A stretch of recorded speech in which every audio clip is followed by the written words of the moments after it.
But our winner, John W. Whitehead, the founder of the Rutherford Institute, he may not lead the most famous teabag outfit, but he certainly leads the laziest one. Mr. Whitehead's target is Democratic Congressman Tom Perriello of Virginia, who's been threatened by teabaggers with being burnt in effigy if they can just summon up the energy. Unfortunately, Mr. Whitehead writes to Congressman Perriello, it is your choice of office location that has hindered the ability of citizens to effectively communicate concerning issues of the utmost importance to you, Congress, and the people of the Commonwealth of Virginia. You figured it out yet? I mean, what Mr. Whitehead wants Congressman Perriello to do? The First Amendment clearly guarantees individuals the right to speak out publicly and address their government representatives on the important issues of the day. Whitehead wants Perriello to move his office to make it easier for the teabaggers to protest and threaten him. Apparently his office is in, and how un-American is this, an office complex. And the day spa next door to his office has gotten the police to tell the teabaggers, you know, you can't block the spa parking lot. You have to go all the way out to the sidewalk, literally feet away, and there you can make fools of yourselves.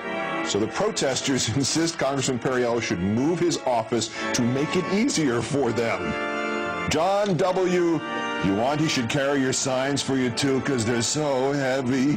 Whitehead of the Rutherford, just give me a second, I'll resume protesting you. Let me just catch my breath in a moment. Institute. Was it named for Lumpy Rutherford? Today's worst person in the world.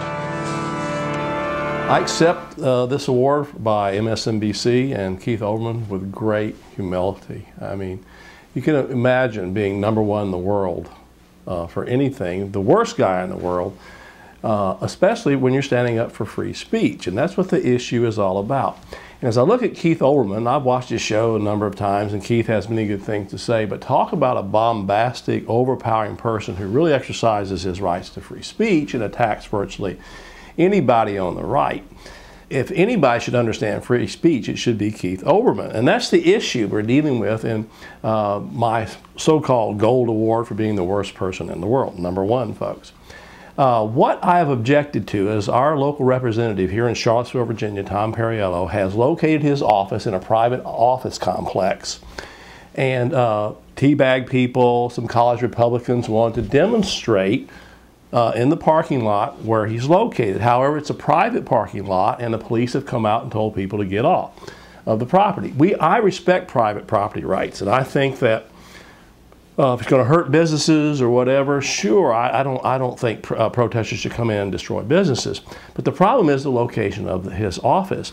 In a letter to Representative Perriello, I reminded him of the fact that we have free speech in America, and specifically the First Amendment allows citizens, especially as constituents, to peacefully assemble and present their representatives with their grievances. Well, they can't do that if they're located far away. In fact, Perriello's office has come out and said they can exercise their rights 4 or 5 miles away. But no, that makes free speech null and void completely.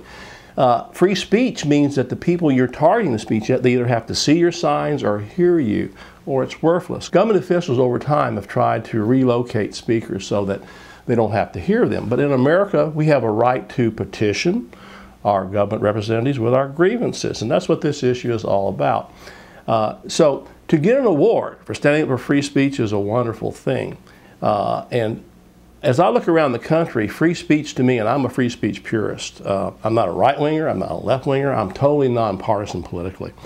In fact, I'm an equal opportunity man who sues people on the right and left who are politicians, basically to protect people's rights. The great French dissident Voltaire and writer once said, "I may disagree with you, but I will go to the death to protect your right to speak." And that's what this is all about.